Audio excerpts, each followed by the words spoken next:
I was sitting alone in my living room on my 65th birthday when I saw it, the photo that would change everything.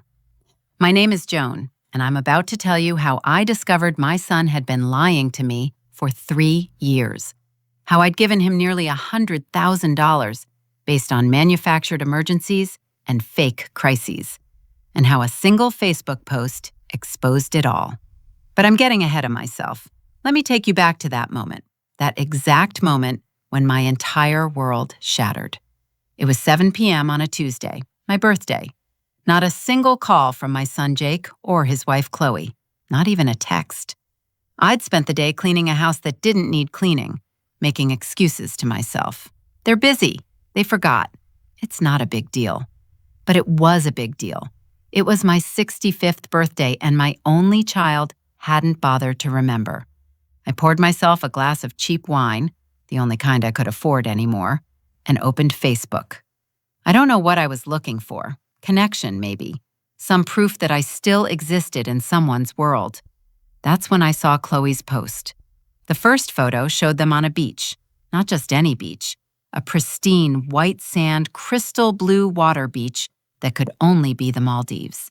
They were holding tropical drinks with little umbrellas, the sunset perfect behind them. They looked happy, relaxed, like they didn't have a care in the world. I scrolled. More photos. A fancy seafood restaurant. An overwater bungalow that probably cost $5,000 a night. Jake on a jet ski. Chloe in designer beachwear.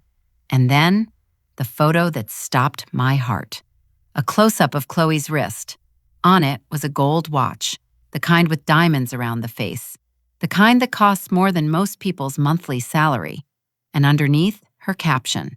Feeling so blessed now that we cut out the extra baggage. #Maldives life, #living our best life. Extra baggage. I read it again, and again, and again. 2 weeks earlier, Jake had called me sobbing, actually crying on the phone. "Mom, we're going to lose the house. The bank is threatening foreclosure.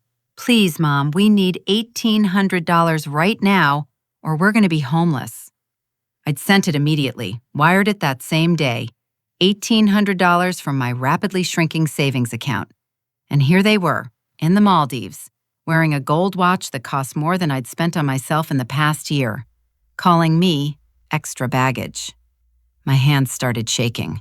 The wine glass slipped, splashing red wine across my carpet. I didn't move to clean it up. I just sat there, staring at my phone, as 3 years of memories suddenly rearranged themselves in my mind. Every emergency, every crisis, every desperate phone call, every time I'd canceled my own plans, sold my possessions, denied myself simple pleasures, all to help them. Had any of it been real? I started scrolling back through Chloe's timeline. My stomach turned with each post I found. March. Emergency car repairs that I'd paid $2,500 for. A week later, photos of them test driving a brand new SUV. January, medical bills we can't afford.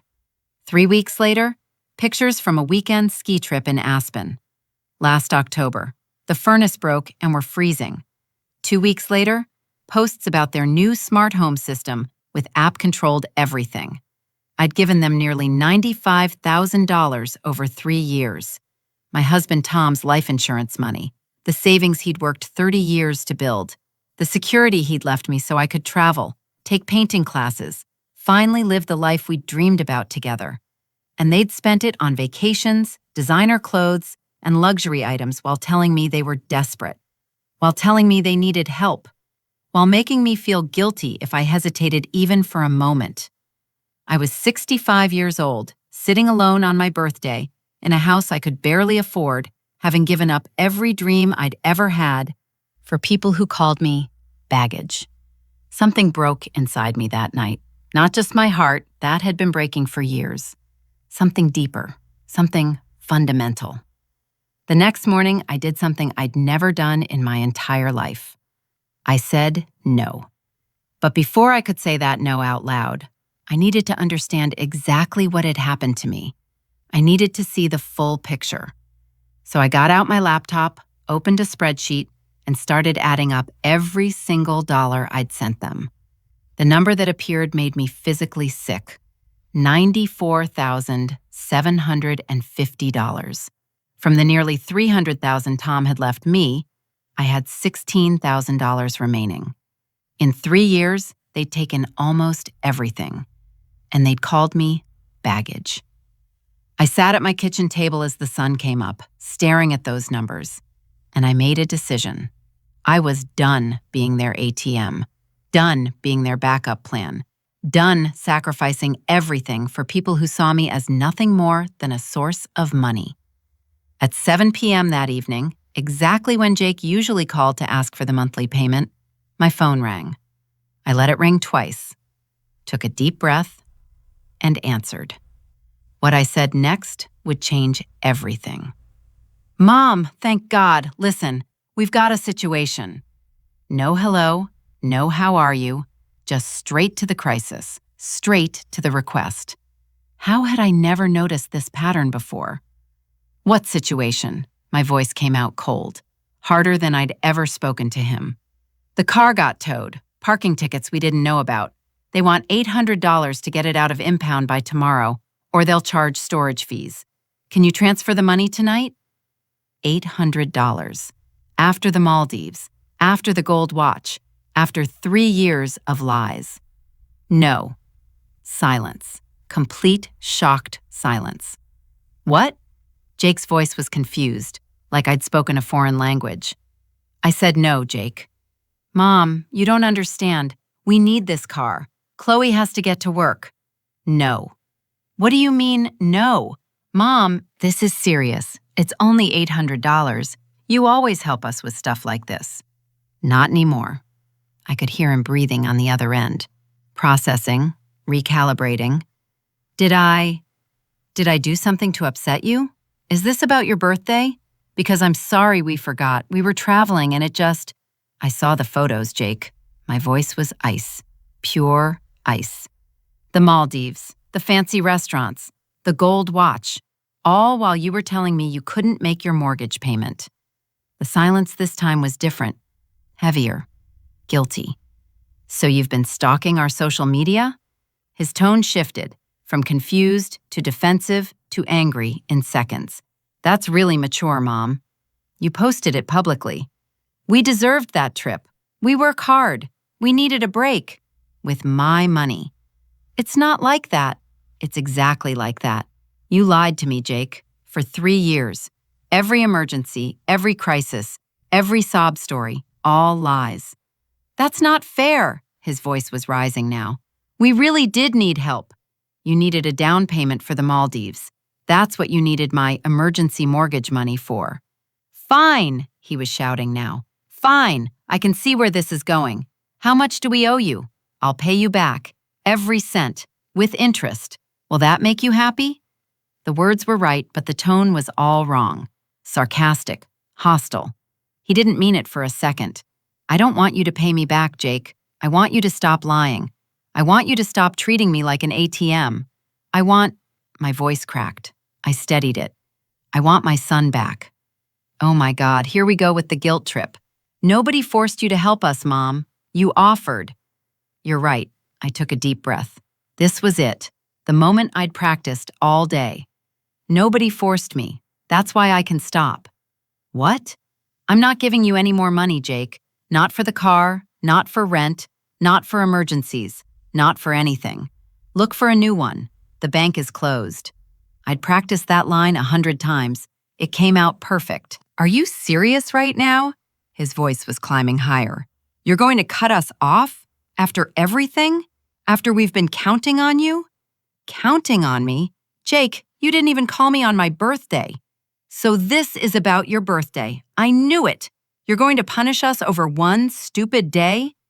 "This is about you calling me extra baggage on Facebook." Dead silence. "That wasn't... Chloe didn't mean..." "Yes, she did. And you let her post it. You probably laughed." "Mom, please, let's talk about this rationally. Don't make any rash decisions." "I've already made my decision. Goodbye, Jake." "Mom, don't you dare hang up on..." I pressed the red button. ended the call. My hands were shaking so violently, I had to set the phone down. It immediately started ringing again. Jake's face on the screen. That photo I'd taken of him 2 years ago, smiling, looking like the son I remembered. I turned the phone off. The silence that followed was the loudest thing I'd ever heard. My small house suddenly felt enormous, empty, but also peaceful. I sat down on my couch, the old one Tom and I had bought 30 years ago, and I waited for the guilt to hit, for the doubt, for the voice in my head telling me I was a terrible mother. It didn't come. Instead, I felt light, lighter than I'd felt in years. I'd done it. I'd actually said no. I'd drawn a boundary. I'd chosen myself. The phone stayed off for 3 days, 3 peaceful, silent, glorious days. I slept better than I had in months. I ate meals without my stomach churning with anxiety about the next call, the next crisis, the next request. On the morning of the 4th day, I turned my phone back on. It took 5 minutes for all the notifications to load. 67 missed calls, 43 text messages, 12 voicemails, 6 Facebook messages, 3 emails. My thumb hovered over the delete button. I could just wipe it all away, pretend it never happened. But my lawyer, because yes, I'd already hired a lawyer, had told me to document everything. Save every message, Joan, every threat, every manipulation, every lie. You're going to need it. So I started reading. The first messages from Jake were predictable. Confusion, anger, demands that I call him back. Then they escalated. After everything we've done for you, you're being selfish and cruel. Don't come crying to us when you're old and alone. But it was Chloe's messages that chilled me. Our lawyer says what you're doing is financial elder abuse. If you don't transfer the money by Friday, we'll have serious legal problems. We have rights. We can sue you for breach of implied contract. And then, the message that made my blood run cold. Jake talked to a lawyer. We're filing for conservatorship. You're clearly not mentally competent to manage your finances. We're going to court to get control of your money, for your own good. I read it 3 times. They were going to try to have me declared incompetent. They were going to try to take away my rights, my freedom, my autonomy, all so they could legally force me to keep funding their lifestyle. I thought I was done with them. I thought saying no would be the end of it. I was wrong. This was just the beginning. I picked up the phone and called my lawyer. Mr. Weber, they're coming after me. We need to prepare for war. Mr. Weber's office smelled like leather and old books, the kind of smell that made you feel like serious things happened here, important things. Conservatorship, he said, setting down the threatening messages I'd forwarded him. They're actually going for conservatorship. Can they do that? Can they really try to have me declared incompetent? They can try. He leaned back in his chair. The question is whether they'll succeed. And Joan, I'm going to be very clear with you. If we don't fight this properly, there's a chance they could win. My stomach dropped. How? Conservatorship cases rely heavily on perception. If they can convince a judge you're making irrational financial decisions, showing signs of confusion, acting erratically, the judge might decide you need protection, even if you're perfectly competent. But I am competent. I know that, but we need to prove it, definitively. He pulled out a legal pad and started writing. Here's what we're going to do. First, you're getting a comprehensive cognitive evaluation from a neuropsychologist I work with. She'll test your memory, judgment, reasoning, everything. Her report will be medical proof that you're mentally sound. When? I'll get you in next week. The evaluation takes about 3 hours. He kept writing. Second, we're hiring a forensic accountant. He'll review all your financial records for the past 3 years and write a report showing that your financial management has been responsible. But I gave away almost everything. You gave away money as gifts. That's not financial mismanagement. That's your legal right as an adult. What would be mismanagement is if you were bouncing checks, not paying bills, or making purchases you couldn't afford. Have you done any of that? No, I've been very careful. I've had to be. Exactly. And that proves competence. He looked up at me. Joan, I need you to understand something. What your son and daughter-in-law are doing is called financial elder abuse. It's when family members exploit an older relative for money, then try to control that person's finances when they resist. But they're my family. That doesn't make it less abusive. In fact, it makes it more insidious. His expression was serious.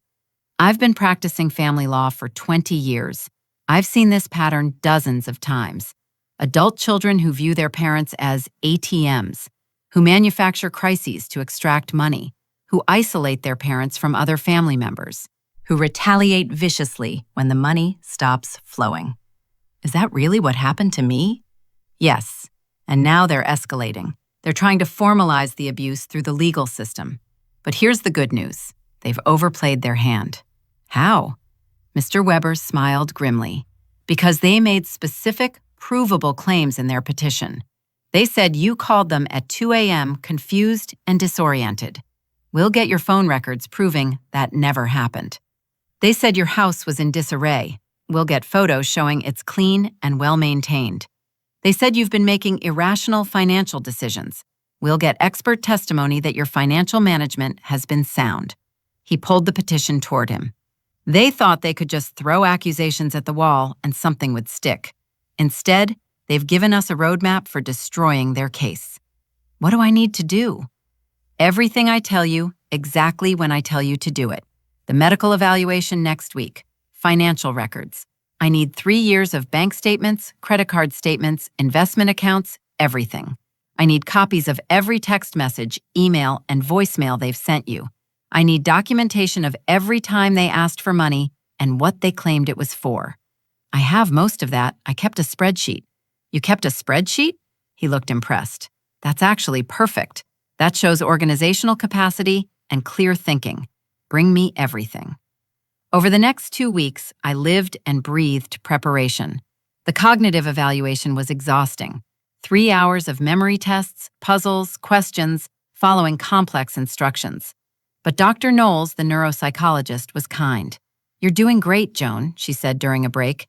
"Your memory is excellent for your age. Your executive function is intact. I see no signs of cognitive impairment whatsoever. So I'm not crazy? Not even a little bit. You're a mentally healthy woman who made a rational decision to stop being exploited. That's not impaired judgment. That's excellent judgment." The financial evaluation was equally thorough. Thomas Reynolds, the CPA, requested access to every account I had. He spent hours reviewing transactions, creating spreadsheets, analyzing patterns. A week later, he called me into his office. "Mrs. Mitchell, based on my analysis, I can state with confidence that you demonstrate sound financial judgment. You pay your bills on time. You maintain appropriate emergency reserves. You live within your means. Even the gifts you gave to your son, while substantial, were made deliberately and tracked carefully. You're not incompetent. You're generous. There's a difference. Will you testify to that?" "Absolutely. And Joan, the best financial decision you made in 3 years was stopping those payments when you realized they were being misused. That's not evidence of declining capacity. That's evidence of learning and growth." Meanwhile, Mr. Weber was building our case piece by piece. Phone records proving I'd never called anyone at 2 a.m. Photos of my clean, organized house. Facebook screenshots showing their Maldives vacation. Bank records showing the pattern of their requests and my payments. But the most powerful evidence came from an unexpected source. My friend Margaret called me one evening. "Joan, I hope you don't mind, but I've been keeping something. A journal." "A journal?" "For 3 years. Every time you told me about Jake or Chloe, I wrote it down. Every request for money. Every time they excluded you from family events. Every concern you expressed.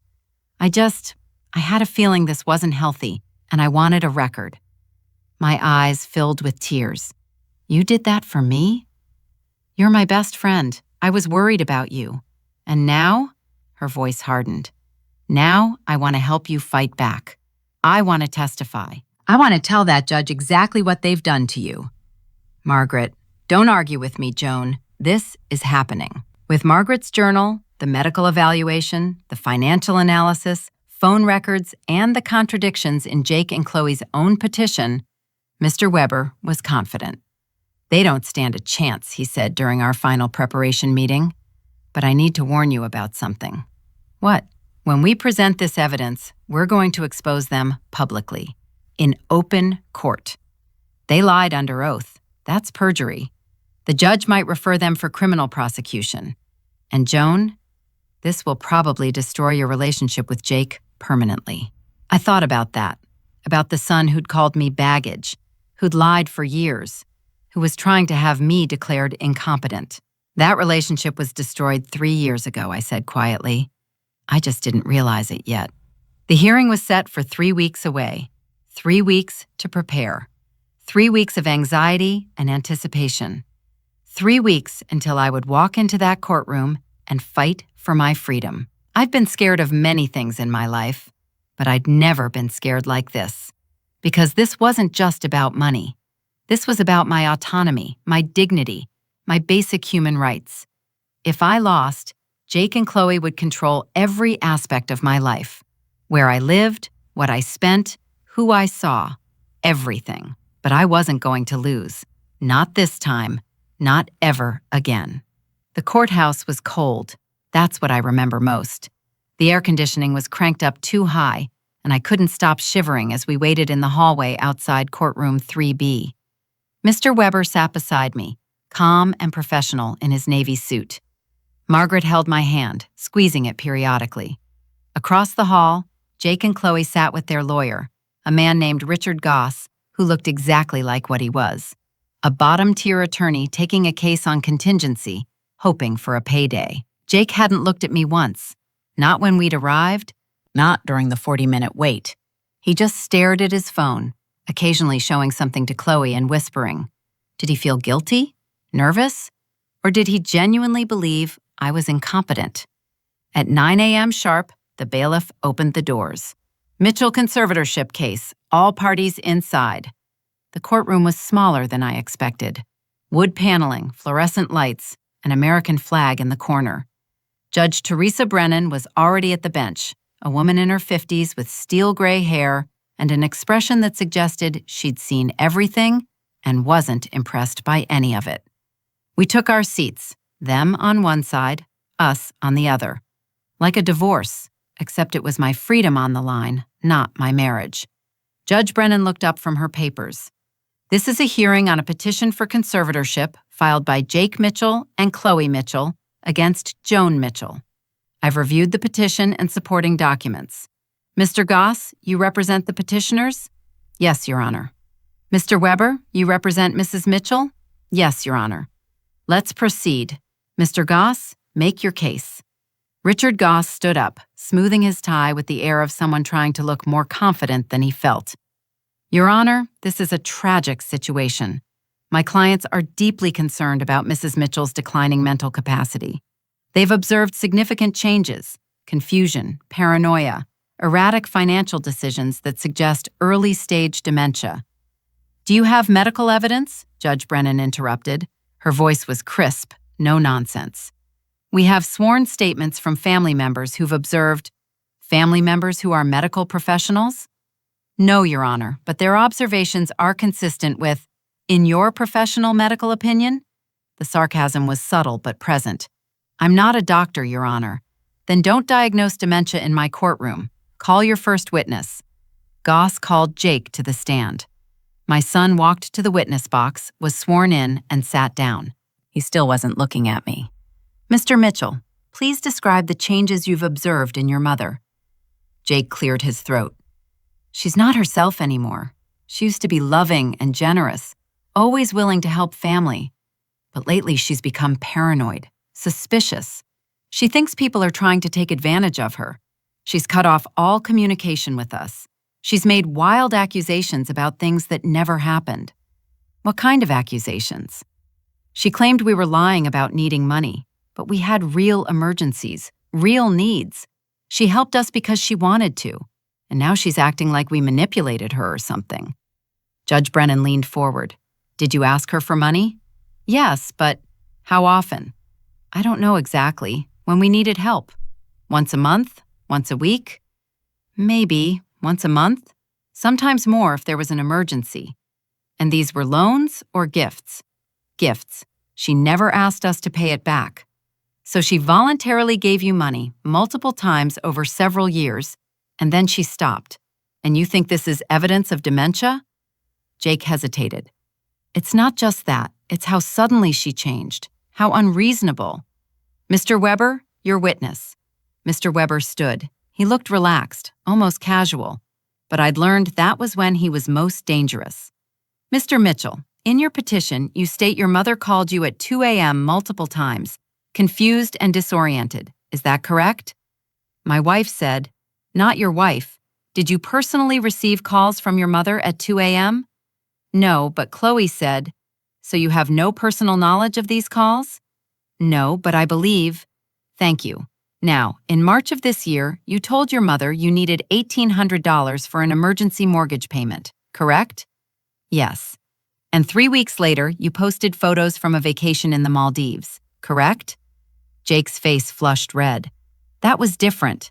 Different how? Did you make the mortgage payment? We found another way to cover it.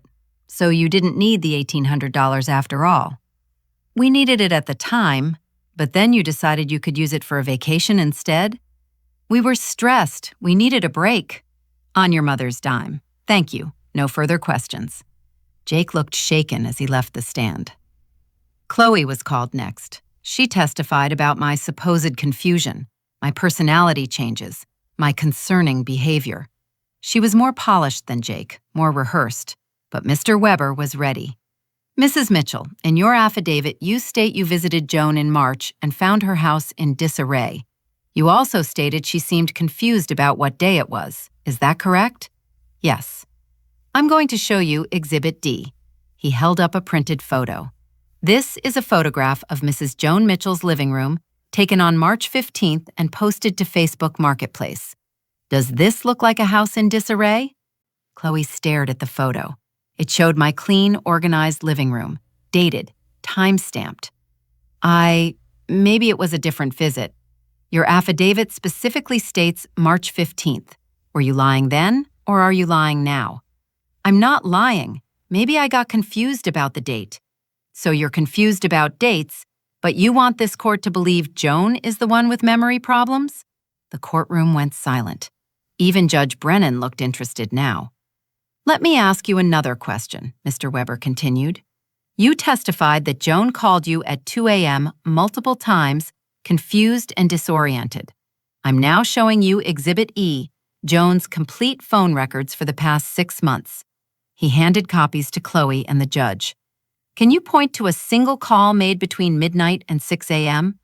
Chloe scanned the pages. Her face went pale. Maybe I was mistaken about the time. You testified under oath. Were you mistaken or were you lying? Objection, Goss jumped up. Argumentative. Overruled, Judge Brennan said.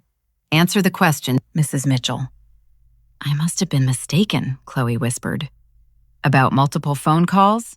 All at 2 a.m.? You were mistaken about all of them? Yes. Or they never happened. Silence. Mrs. Mitchell, do you understand that lying under oath is perjury, a criminal offense? Your Honor, Goss was standing again. He's intimidating the witness. He's cross-examining a witness who appears to have made materially false statements in her affidavit, Judge Brennan said coldly. Sit down, Mr. Goss. Continue, Mr. Weber. But Mr. Weber was done with Chloe. The damage was complete. No further questions, Your Honor. I'd like to present our evidence now. What happened next was methodical and devastating. Medical evaluation showing perfect cognitive function. Financial analysis proving sound judgment. Phone records disproving their claims. Photos contradicting their testimony. Margaret's 3-year journal documenting the pattern of exploitation. And finally, the Facebook posts. The Maldives photos, the gold watch, the extra baggage comment, all blown up on poster board for the judge to see. This is what they were doing with Joan's money while claiming poverty, Mr. Weber said. This is who they are. Judge Brennan studied the evidence for a long time. Then she looked at Jake and Chloe with an expression I can only describe as contempt. "I've been a judge for 18 years," she said. "This is the most malicious conservatorship petition I've ever seen. The petition is denied." Those 4 words changed everything. Judge Brennan's voice was cold and final. "Joan Mitchell has full legal capacity to manage her own affairs. There is zero evidence of cognitive impairment or financial mismanagement. This petition was frivolous and malicious." I felt Mr. Weber squeeze my hand under the table. Margaret, sitting behind me, let out a small sob of relief. But the judge wasn't finished. "Furthermore, I'm referring this matter to the district attorney's office for investigation of perjury charges against Chloe Mitchell. The discrepancies between her sworn testimony and the objective evidence are too significant to ignore." Chloe made a small, choked sound. Jake grabbed her hand. "Additionally, I'm sanctioning both petitioners in the amount of $5,000 to be paid to Mrs. Joan Mitchell to cover her legal fees and costs associated with defending against this baseless petition." "Your Honor," Mr. Goss started, "my clients don't have—" "Then they shouldn't have filed a frivolous lawsuit." Judge Brennan's voice could have cut glass. "They found money for the Maldives, they'll find money for sanctions." She turned to Jake and Chloe directly. "Let me be very clear with you both. Your mother is a generous woman who helped you for years. She gave you nearly $100,000 because you told her you needed help. When she discovered you'd been lying, she did what any rational person would do. She stopped." She paused, letting that sink in. "If you had any decency, you would have apologized. Instead, you tried to have her declared incompetent so you could legally force her to continue funding your lifestyle. That tells me everything I need to know about your character." Jake's face was red. Chloe was crying quietly. "This hearing is adjourned. Mrs. Joan Mitchell retains full legal capacity and control over her own affairs. The conservatorship petition is dismissed with prejudice." The gavel came down. It was over.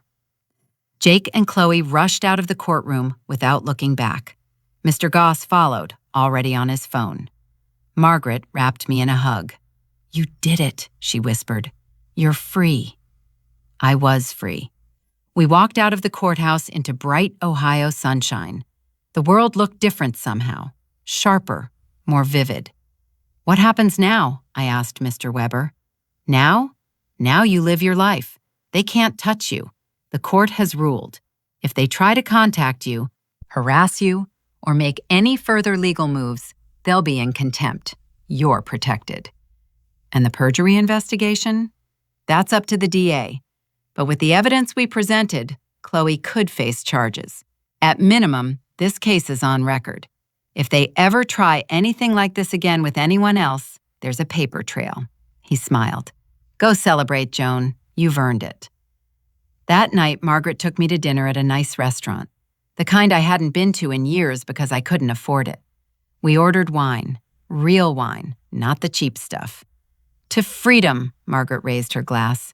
"To friends who keep journals," I countered. We clicked glasses, and I felt something I hadn't felt in years.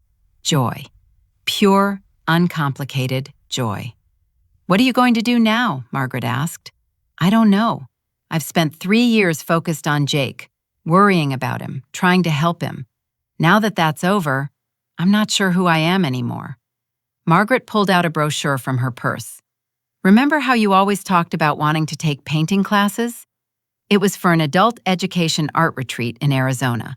6 weeks. Watercolor workshops, housing included. Arizona? Why not? You've got nothing holding you here. Your house is paid off. You could rent it out. Jake isn't speaking to you anyway. Take some time. Figure out who Joan Mitchell is when she's not being someone's ATM." The idea terrified me and thrilled me. I couldn't just leave. Why not? Because I searched for reasons. Because what if Jake needs me? "Joan," Margaret's voice was gentle but firm. "Jake doesn't need you. He needs your money. There's a difference." She was right. I'd spent 3 years confusing the two. What if I regret it? What if you don't? That night, I looked at my bank balance. $16,000. Not much, but mine. I looked at the Arizona program's website. 6 weeks of painting. 6 weeks of discovering who I was outside of being someone's mother. Before I could second-guess myself, I filled out the application. 3 days later, I got my acceptance email. I was going to Arizona. I was 65 years old, and I was going to chase a dream. The next few weeks were a whirlwind. I rented out my house through a property management company. I packed up Tom's things, the things I'd kept like shrines, and put them in storage. Tom would want this, I told myself as I boxed up his favorite chair. He always encouraged me to paint, to pursue my dreams. I was letting go of the past, of the pain, of the role I'd played for so long. The day before my flight, Margaret came over to help with final preparations. "I'm proud of you," she said. "Not many people your age would have the courage to start over." "I'm 65, not 90. Exactly. You've got years ahead of you. Why waste them being miserable?" That night, I got an email from Jake. The subject line, "Mom, please read this." I almost deleted it, but curiosity won. "Mom, Chloe and I are getting divorced. Everything fell apart after the court case. We're losing the house. I have nowhere to go. I'm not asking for money. I know you won't give it anyway. I'm just asking for acknowledgement? Some sign you still care? I'm sorry, Mom, for all of it. Jake." I read it 3 times. Part of me, the old Joan, the mother Joan, wanted to call him, to comfort him, to fix it. But I wasn't that Joan anymore. I wrote back, "Jake, I'm sorry you're struggling, but I can't be your rescue anymore, not financially, not emotionally. You need to figure this out on your own. I forgive you, but forgiveness doesn't mean things go back to how they were. Take care of yourself, Mom." I hit send before I could change my mind. The next morning, I boarded a plane to Arizona. As we took off, I looked out the window at Ohio getting smaller and smaller below me. I was leaving behind everything I'd known, everything familiar, and I'd never felt more alive. Arizona was waiting. My new life was waiting. And for the first time in years, I couldn't wait to see what happened next. The heat hit me like a physical force when I stepped off the plane in Phoenix. It was a dry heat. Everyone says that like it makes it less intense. But standing there in the Arizona sun, feeling it on my skin for the first time, I understood. This wasn't Ohio heat, sticky and oppressive. This was clean heat, honest heat. Everything felt honest here. The shuttle took me north to Scottsdale, to the art retreat center nestled in the desert foothills. I pressed my face to the window like a child, taking it all in. Saguaro cacti standing like sentinels. Mountains, purple in the distance. Sky so blue it looked painted. This was really happening. I was really here. The retreat center was more beautiful than the photos. Adobe buildings in warm terracotta, courtyards with fountains, studios with massive windows designed to catch the perfect light. Joan Mitchell, a woman about my age, approached, wearing paint-splattered jeans and a genuine smile. "I'm Diana. Welcome to your new home for the next 6 weeks." Home. The word settled over me like a warm blanket. Diana showed me around. My room was small but bright, with a view of the desert. The main studio had 20 easels set up. The supply room was full of paints, brushes, papers, everything I could possibly need. "We start tomorrow at 8 a.m., Diana said. "But tonight we have a mixer in the courtyard. Meet your fellow artists. No pressure." Fellow artists. She'd called me an artist. I almost didn't go to the mixer. Almost stayed in my room, safe and alone. But I'd flown 2,000 miles to be here. I couldn't hide now. The courtyard was filled with people holding wine glasses, laughing, talking. About 15 of them, ranging from their 30s to their 70s. I took a deep breath and stepped out. First time, a woman with silver hair and kind eyes offered me a glass of wine. "You have the look," excited but terrified. I laughed. "That obvious?" "I'm Sandra, San Francisco.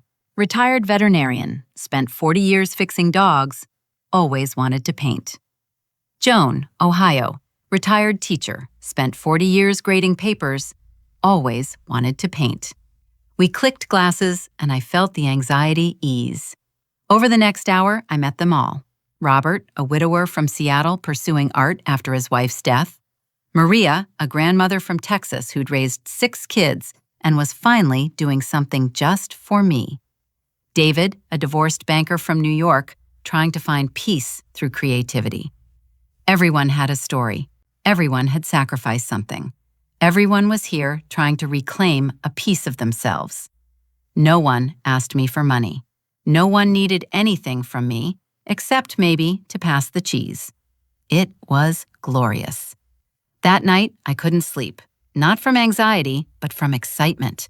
Tomorrow, I would paint, really paint. I stood by my window looking at the desert stars, more stars than I'd ever seen in Ohio, where light pollution dimmed everything. I thought about Jake briefly. Was he looking at these same stars? Did he regret what he'd done? It didn't matter. Not here, not now. Here, I was just Joan.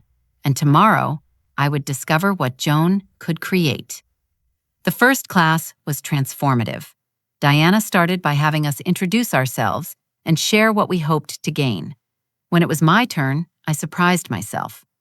I want to find out who I am when I'm not being what everyone else needs me to be. Diana nodded like she understood completely.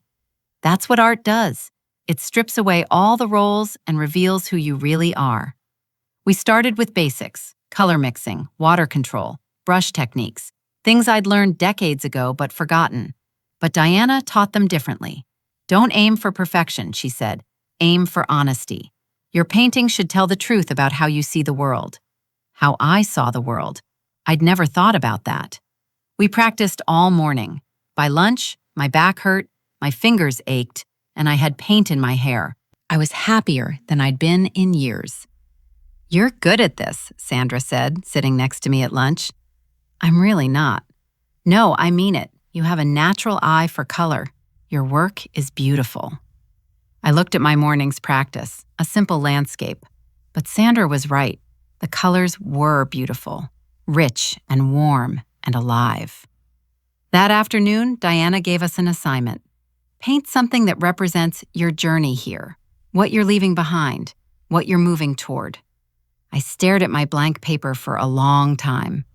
What was I leaving behind? Pain, exploitation, being used, a son who saw me as an ATM. What was I moving toward? Freedom, discovery, myself. I started to paint. I didn't plan it, I just let my brush move, following instinct. Blues and grays for what I was leaving, warm oranges and golds for what I was finding. As I worked, something shifted inside me, a lightness, a release. This was why I'd come to Arizona, not just to learn painting, but to learn myself. By the end of the first week, I knew something with absolute certainty. I wasn't going back to Ohio. Not in 6 weeks, not ever. This wasn't a vacation. This wasn't an experiment. This was my new life. That night, I called Margaret. I'm staying, I told her. Not just for 6 weeks. I'm staying in Arizona. I was hoping you'd say that, she laughed. You sound different. Happy. I am happy. For the first time in, I can't remember how long. What will you do? I don't know yet. Find an apartment. Keep painting. Maybe volunteer somewhere. Maybe take more classes. I just know I can't go back to that old life. Then don't, Margaret said simply. You've earned this, Joan. Enjoy it. After we hung up, I stood on my small balcony looking at the desert night. 65 years old and starting over. Most people would say I was too old for this. Too old to chase dreams. Too old to start fresh. But standing there in the Arizona darkness, surrounded by stars, I'd never felt younger. Tomorrow, I would start looking at apartments. Start building a real life here. The old Joan, the one who gave everything away, who made herself small, who lived for others, she was gone. The new Joan? She was just beginning, and I couldn't wait to see who she would become. This one has excellent natural light, the realtor said, opening the curtains in a small one-bedroom apartment. Sunshine flooded in. The view showed desert landscape and distant mountains. The space was open and airy, nothing like my cramped house in Ohio. "How much?" she told me. It was more than I'd been paying in Ohio, but my house there was now rented out, covering most of the cost. "I'll take it." The realtor blinked. "Don't you want to see a few more options? Think it over?" "I've spent 65 years thinking things over. I'll take it." She smiled. "Good for you." I signed the lease that afternoon. Move-in date, 1 week after the painting program ended. That night, I called Margaret again. "I did it. I got an apartment. I'm really staying." "How does it feel?" "Terrifying. Exciting. Right. What about your Ohio house?" "Keep renting it for now. Maybe sell it eventually. But Margaret, I can't go back there. Every corner has a memory. Every room reminds me of who I used to be. I need somewhere new." "I get it, and I'm jealous. Maybe I should retire and move to Arizona too." "You're welcome anytime. The guest room is tiny, but it's yours." The weeks flew by, painting every morning, improving with each session, making friends with Sandra, Robert, Maria, and the others, learning about colors and light and how to see the world differently. Diana pulled me aside during week 4. "Joan, I want you in the end-of-program exhibition. That piece you're working on, the one with the open door and light streaming through, it's powerful." "My work isn't good enough." "I'm not asking your opinion. I'm telling you it's good enough. Stop hiding, Joan." Stop hiding. Those words hit me hard. I'd been hiding my whole life, hadn't I? Hiding behind roles, behind being what others needed, behind being small and accommodating. Well, I was done hiding. The exhibition was scheduled for the last day of the program. Friends and family were invited, local art enthusiasts, even a few gallery owners. I called Margaret. "Come to Arizona, please. I need you here." I wouldn't miss it for anything. She flew out 3 days before the exhibition. I picked her up at the airport, and she hugged me so hard I couldn't breathe. "You look amazing," she said. 10 years younger. What is it, the sun, the dry air?" "It's freedom," I said. I showed her my apartment, still mostly empty, but mine. Showed her the art center, introduced her to my new friends, took her to my favorite desert hiking spot where Sandra and I walked every morning. "I'm so proud of you," Margaret said, as we watched the sunset paint the mountains purple and gold. "You did the hardest thing anyone can do. You chose yourself." I had help. I had you. You had courage. I just kept the receipts. The night before the exhibition, I couldn't sleep. My painting, the one Diana had chosen, was hanging in the gallery.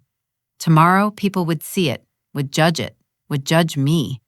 What if they hated it? What if I'd been fooling myself? What if I wasn't actually any good? I got up and walked to the studio. The building was locked, but I had a key. All the participants did for late-night work sessions. I stood in front of my painting in the darkness. It showed a figure. You couldn't tell if it was a man or woman, young or old. Just a silhouette standing in a doorway, back to the viewer, facing brilliant light beyond. The room behind was dark, full of shadows and muted colors. The light ahead was warm, golden, alive. I'd titled it Emergence.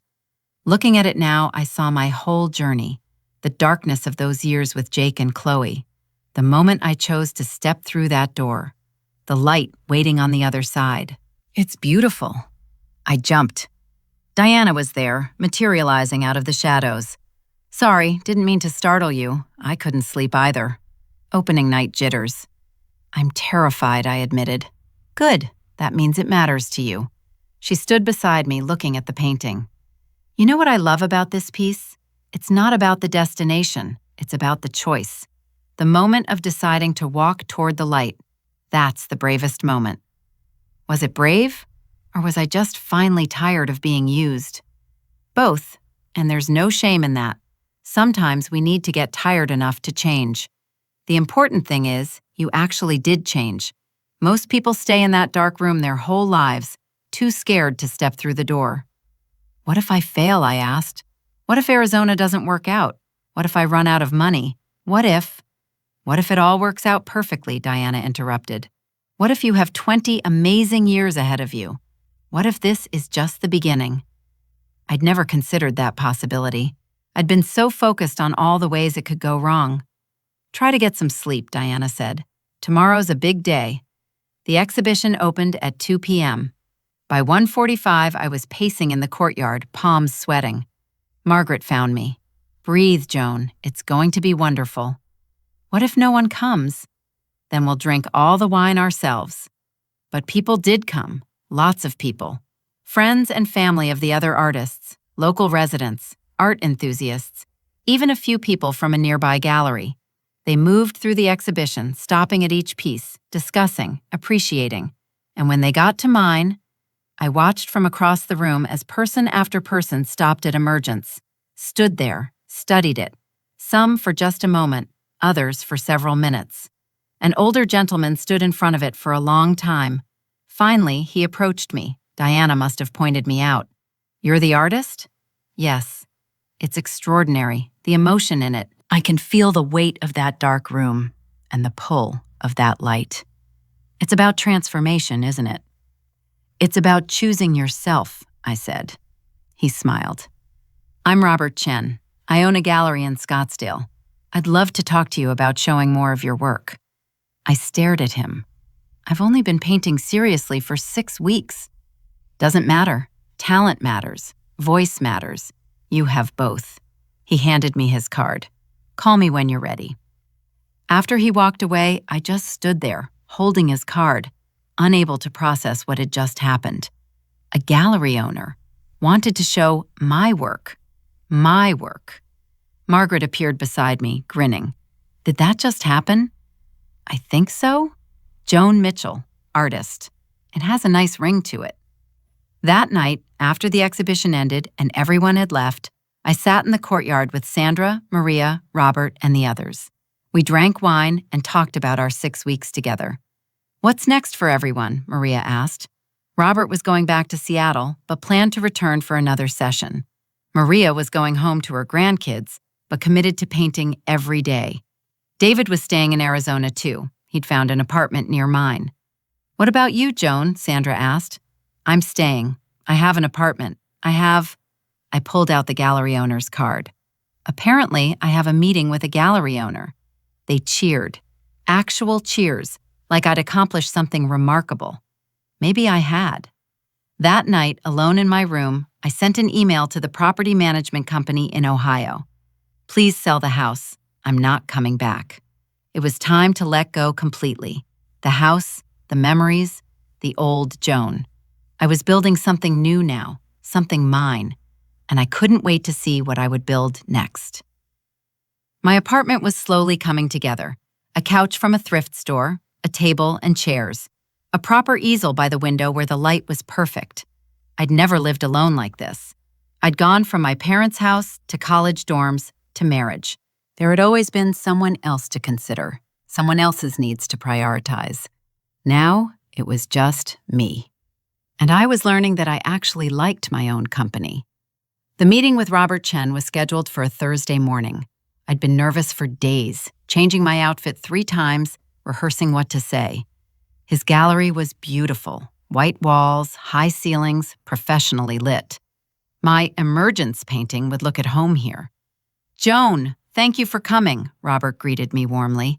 "I've been thinking about your piece since the exhibition. Can I see more of your work?" I'd brought my portfolio, pieces I'd done during the 6-week program, plus a few I'd completed since moving into my apartment. He spread them out on a large table, studying each one carefully. "You have a distinctive voice," he said finally.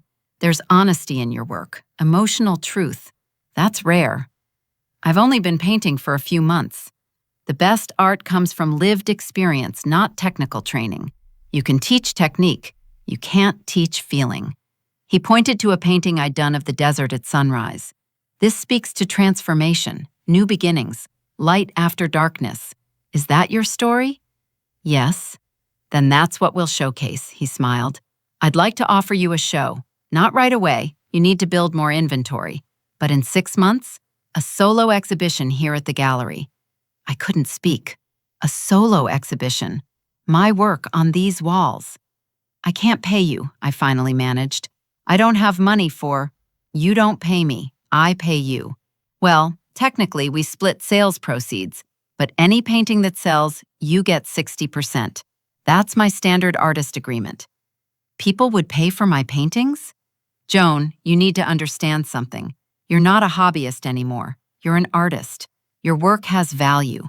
Stop apologizing for it. I left the gallery in a daze. A solo show. 6 months. I needed to paint 15 to 20 pieces. Good pieces. Honest pieces. I could do this. That afternoon, I volunteered at the children's shelter Sandra had told me about. They needed people to run art sessions with the kids. The moment I walked in and saw those children, some shy, some defiant, all of them carrying trauma, I felt something click into place. This was the missing piece. This was how I gave back without giving everything away. Miss Joan, can you help me? A little girl, maybe 8, held up a painting of a house. I want to add flowers, but I don't know how. I sat beside her. Let me show you. See how we can mix these colors? For the next 2 hours, I helped kids mix colors, encourage their creativity, listen to their stories through their art. It felt like teaching again, but better, because I wasn't grading them, wasn't judging them, just witnessing them. You're a natural, the shelter director said afterward. Would you consider doing this weekly? Yes, absolutely yes. I walked home as the sun set, painting the sky in oranges and purples. I was building a life, a real life, with purpose and meaning and connections. And I was doing it all on my own terms. My phone buzzed, a text from an unknown number. Mom, it's Jake. I know you don't want to hear from me, but I wanted you to know Chloe and I are officially divorced. I'm in therapy, working on myself. I got a job, nothing fancy, but it's honest work. I'm not asking for anything. I just wanted you to know I'm trying to be better. I'm sorry for everything. I hope you're happy. Jake. I read it 3 times. Part of me, the mother part, felt relief. He was okay. He was working on himself. But I didn't respond. Not yet. Because this wasn't about him anymore. This was about me learning to protect my peace. Learning that I didn't have to respond to every message. That I could take my time. That my boundaries were allowed to be firm. Maybe someday we'd have a relationship again. Maybe not. Either way, I was going to be fine. That night, Sandra came over with takeout. We'd become close friends over the past months. She understood what it meant to start over. How was the gallery meeting, she asked, unpacking pad thai. He wants to give me a solo show. In 6 months. Joan, that's amazing. I'm terrified. Good. Do it scared. We ate and talked about her own art journey. She was getting better too, finding her style, building confidence. You know what I love about this, Sandra said? We're not competing. We're celebrating each other. That's what women our age should do. We've spent our whole lives competing for scraps, men, jobs, approval. Now, we can just support each other. I've never had friendships like this, I admitted. Real friendships where people just like me, for me, not for what I can do for them. That's because you finally stopped attracting takers and started attracting givers. It was true. My life in Arizona was full of people who showed up for me, who checked in, who invited me to things because they enjoyed my company, not because they wanted money, not because they needed something, just because they liked me. What a revolutionary concept. Later that week, I got a call from Mr. Weber, my lawyer in Ohio. Joan, I wanted to update you. The district attorney declined to prosecute Chloe for perjury. Not enough evidence of intent, they said. Oh. But the sanctions are final. Jake and Chloe have to pay you $5,000. It's not the full amount you gave them, but it's something. $5,000 out of $95,000. I don't want it, I said. What? Donate it to a women's shelter or a program for financial abuse victims. I don't want their money. I just wanted my freedom. Mr. Weber was quiet for a moment. You know what? That's probably the healthiest response I've heard from a client in 20 years. I'll handle it. After we hung up, I felt lighter. I didn't need their money. I had enough. Not a lot, but enough. And I had something more valuable than money. I had peace. I had purpose. I had myself.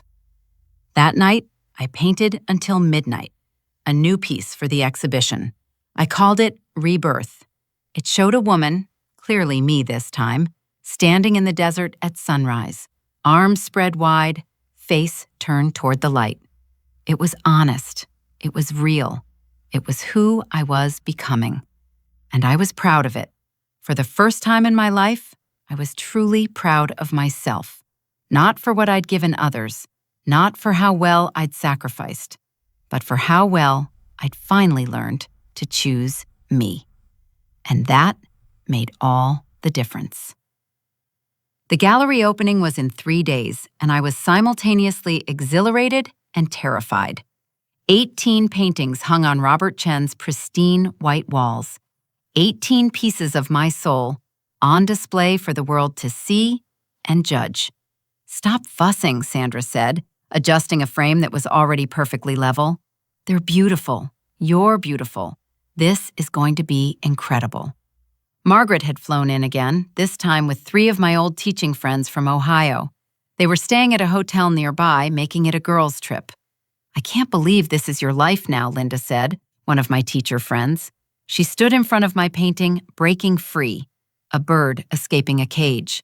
"A year ago, you were in that courtroom fighting for your independence. Now look at you." A year.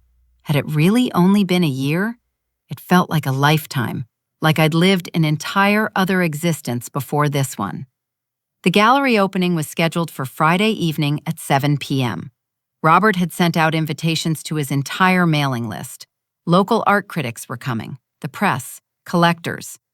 "What if nobody buys anything?" I asked Robert during our final walkthrough. "Then you still had a solo exhibition at a respected gallery. That alone is a massive achievement." He paused. "But Joan, people are going to buy. I've already had 3 inquiries about specific pieces." "Really?" "Really. Your work resonates. It tells a story that people need to hear." The night before the opening, I couldn't sleep.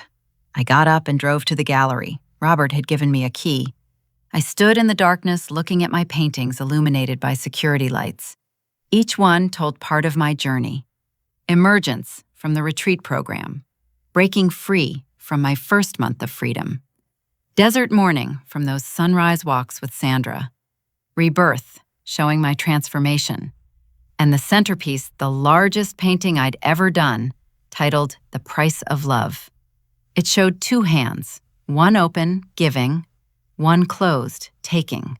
Between them, scattered coins and broken hearts. But in the background, faint but growing stronger, was light. It was about my relationship with Jake, about what I'd given, what I'd lost, and what I'd ultimately gained by walking away. It was the most personal thing I'd ever created. Robert thought it would be the most controversial piece in the show. People will either love it or hate it, but they won't ignore it. Friday evening arrived. I wore a simple dress, turquoise, Sandra's suggestion, and let Margaret do my makeup. "You look like an artist," she said, standing back to admire her work. I am an artist. Saying it out loud still felt strange, but true. The gallery doors opened at 7 p.m. Within 15 minutes, 50 people had arrived. By 7:30, over 100. I stood in the corner, overwhelmed, watching people examine my work. Some moved quickly through.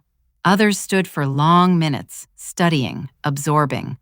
A woman in her 50s stood in front of The Price of Love for at least 10 minutes.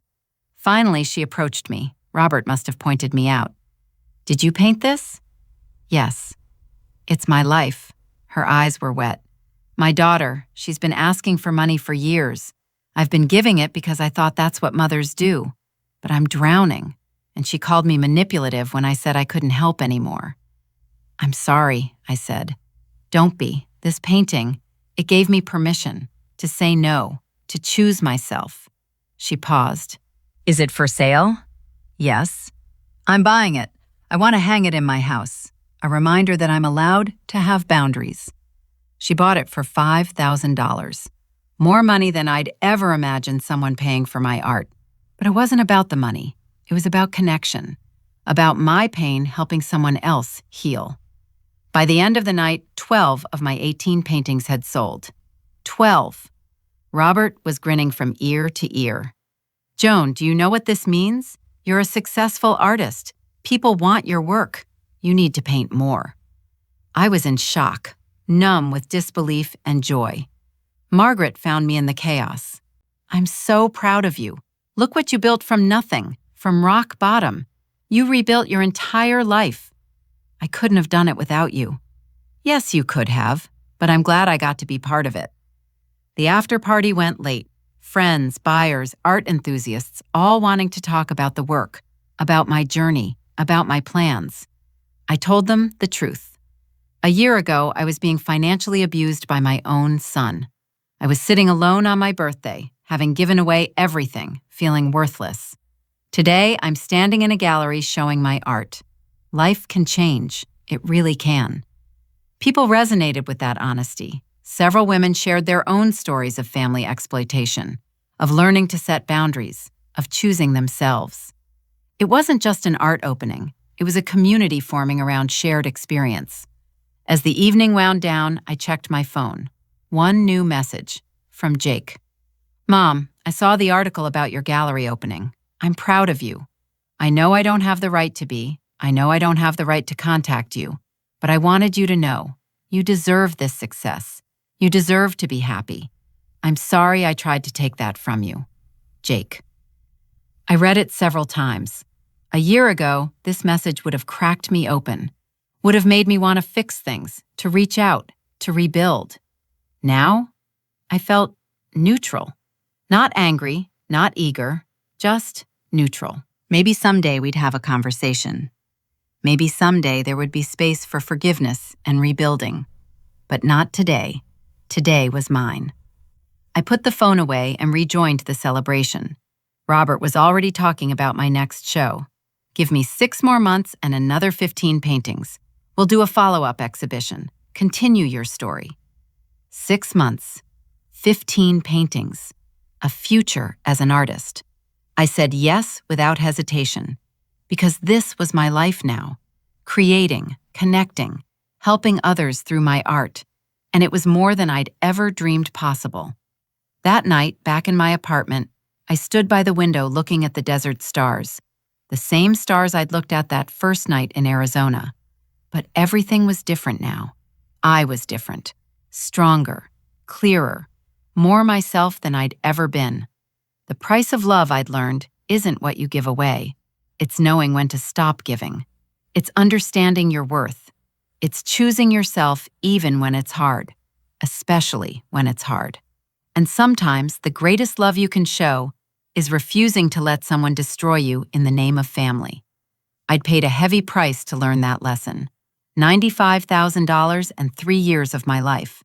But I'd gained something priceless in return, myself. And that was worth more than all the money in the world. It's been 18 months since that courtroom. 18 months since I said no. 18 months since I chose myself. I'm sitting in my Arizona apartment on my 67th birthday, and I'm not alone. Sandra's here, bringing homemade cake. Margaret flew in for the week. Robert Chen stopped by with flowers. We've become genuine friends beyond artist and gallery owner. 3 women from the children's shelter I volunteer at came by with cards their kids made. My phone has been buzzing all day with messages. Friends, art collectors, other artists I've met, people who actually know me, who actually care. Not one message asking for money.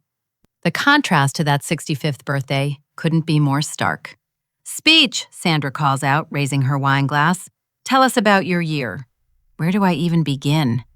After that first gallery show sold out, Robert gave me another exhibition 6 months later. That one sold even better. I've been commissioned to create pieces for private collectors. A local magazine did a feature on me, Phoenix Rising, Joan Mitchell's journey from victim to artist. The publicity led to something unexpected. Other women started reaching out. Women who'd been financially exploited by family members, who'd given everything and were left with nothing, who felt trapped and hopeless. I started a support group. We meet twice a month at a community center. 12 women, all ages, all with similar stories of family exploitation. We share resources, legal advice, emotional support. We call ourselves the Closed Bank Society because we're all ATMs that finally shut down. The best part of this year, I say, looking around at these people who've become my chosen family, learning that I'm enough. Just me. Not what I can give, not what I can do for others, just me. Margaret's eyes are teary. I remember when you first told me about Jake, how you made excuses for him, how you couldn't see what was happening. I couldn't see because I didn't want to see. I thought being a good mother meant sacrificing everything. Turns out being a good mother to myself mattered more. We eat cake and talk late into the night. Stories, laughter, real connection. Around 10 p.m., after everyone's left, I sit on my balcony looking at the stars. My phone buzzes. Jake. My heart does a complicated thing. Not quite anxiety, not quite hope, just acknowledgement. Mom, happy birthday. I know I don't have the right to reach out, but I'm 2 years sober now. I'm in therapy twice a week. I've been reading about financial abuse and family exploitation. I'm starting to understand what I did to you. I'm not asking for forgiveness. I'm just asking if someday, maybe, we could talk. Not about money, not about the past, just talk.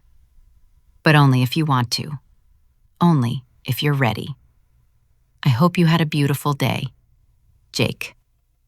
2 years sober. Therapy. Understanding what he did. A year ago, I would have responded immediately. Would have said, yes, let's talk, let's fix this. Now, I let the message sit. I don't respond right away. Because I've learned that I'm allowed to take my time, to protect my peace, to only let people in when and if I'm ready. Maybe someday Jake and I will have a conversation. Maybe we'll rebuild something. Maybe not. Either way, I'll be okay. Because my happiness doesn't depend on him anymore. My worth doesn't depend on being his mother. I'm Joan Mitchell. I'm an artist. I'm a volunteer. I'm a friend. I'm a survivor. And I'm enough. The next morning, I wake up early and drive to my favorite spot, a hiking trail that overlooks the valley. Sandra meets me there.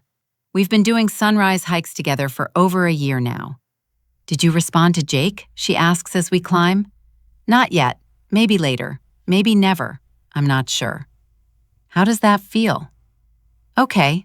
It feels okay. We reach the top just as the sun breaks over the mountains, painting everything gold. You know what I've learned, I say, watching the light spread across the desert?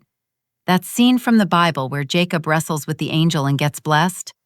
I used to think the blessing came from not giving up the fight, but maybe the blessing was in the wrestling itself, in facing the hard thing, in being willing to struggle for what you need. Sandra nods. You wrestled. You won your blessing. We both did. We stand there in comfortable silence, watching the desert come alive with morning light. Later, I go to the children's shelter for my regular art session. A new girl is there, maybe 9 years old, eyes full of hurt and distrust. I don't like art, she announces when I try to engage her. That's okay, you don't have to like it. But can I show you something cool? I mix blue and yellow paint. Watch them blend into green. See? 2 things that are totally different can create something new, something beautiful. She watches, suspicious but interested. What are you, she asks. A teacher? I'm someone who learned it's never too late to start over. By the end of the session, she's painted a small flower. It's messy and imperfect and absolutely beautiful. Can I keep this, she asks. Of course, you made it. It's yours. She hugs the painting to her chest like treasure. That's what I do now. I help people create things that are theirs, that nobody can take away. Whether it's kids in a shelter or women in my support group or people who buy my paintings. I create spaces where people can find themselves, because that's what someone did for me. That evening, I finally respond to Jake's message. Jake, I'm glad you're doing better. I'm glad you're getting help. Maybe someday we can talk, but not yet. I'm still building my life and I need to protect what I've created. I wish you well, Mom. It's honest, it's boundaried, it's enough. I hit send and feel nothing but peace. That night, I start a new painting. I don't know what it will be yet. I just know I need to create. As I mix colors and prepare my canvas, I think about everything I've survived, everything I've lost, everything I've gained. The price of love turned out to be everything I thought I couldn't live without.